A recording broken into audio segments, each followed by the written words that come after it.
So before we are even concerned with why are we bringing Americans, we should be concerned with a Kenyan or any other person who crosses the border between 12 to 15 hours, has no fever, comes into our country.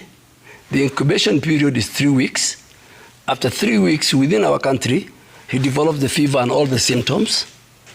By then he has had many contacts with our citizens, with his family, and then he's found with Ebola.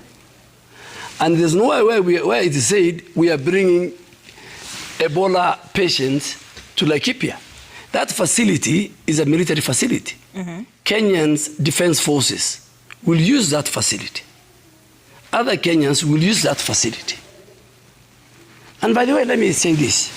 I don't know why people are so much about the US. If there's one country that has contributed between 25 to 35% of the health budget since independence, is the US, among many others. And that's why today, the cooperation agreement we have signed is about 206 billion. So we built over the years the healthcare system that we are proud of regionally. Today, our labs are the best, the Kemri.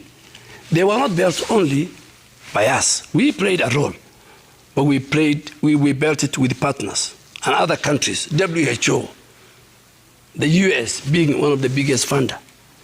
So Laikipia is one of the isolation center, and it is very far from any community, even within the barrack. And now that we have a court order, the court has told us, given us 48 hours to submit our submissions. The Attorney General, the Chief Legal Advisor, has already submitted the submission. So it's not about, we are not talking about a normal situation. It's not about something that, I saw what my good friend, Dr. Atela, what his message, he was saying that we should close our border to anybody, is different from what Dr. Tedros of WHO, if you watch either CNN or Al Jazeera, was urging the neighboring countries that let's work together. Mm-hmm. Let's make sure this Ebola, a quarantine, isolation facility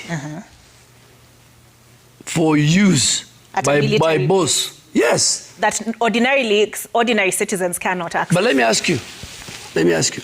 We co-host the US in our security pact with them in Mandabe. Okay. In Mandabe, let me finish. Let me ask you. Was it give me a straight answer? No, I'll give you, but just a minute. Yes. It's not the first time we are hosting our partners in our military barracks. Mm-hmm. Okay? We have the British next to the Laikipia Air Base. Yes. But fence to fence. Yeah. We have our colleagues, the Americans, in Mandabe and many other places. Okay. So right now, for both our security, our military and security personnel, and the US personnel, we have invested. And that even does not stop a British or a Chinese or anybody else to go to any of our quarantine stations. And the reason is this. Olive, in Kenya is a gateway to East and Central Africa. Okay. Do you agree with me? Yes. There are thousands and millions of people who cross on both sides, either through seaports, airports, and our borders. Okay? We have an obligation as a country, a moral obligation, to make sure that as we protect the public health, safety of our citizens, there's no way you can separate it from the thousands and the millions of other Kenyans, either working at the UN.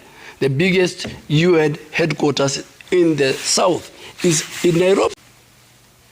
Laikipia is among the 11 or the 12 centers we're establishing. Okay. Okay? And we're establishing in the event an Ebola case. So there are some facilities for treatment. There are some facilities for quarantine. There are some facilities for isolation. Okay? Okay. So, but now this one. No. Even the one in Laikipia has a section for quarantine. Okay. But are you saying all Kenyans will be able to access that facility in Laikipia Air Base, or is it strictly for U.S. nationals? I am telling you, even in Congo, we have our own KDF forces. No, it is for everybody. Okay, so what are you saying? It is for everybody? Yes. Laikipia Air Base? Yes. Who will be manning the facility? Of course, by the Kenyan. It's the Kenyan Defense Forces has one of the most robust medical wing, led by a major general. So you're saying this will not be exclusive for U.S. nationals to be flown into the Laikipia Air Base? This facility, the U.S. government has promised to give the Kenya government 1.7 billion. Yes. That 1.7 billion, just like what Support Africa CDC is giving us, just like what WHO is giving us. There are individual countries who pledged the other night when we were with the president to give us PPEs for Ebola. There are countries that are pledging, and they're talking to their capitals to make sure that they provide the reagents for the laboratories, because our labs will work 24 hours.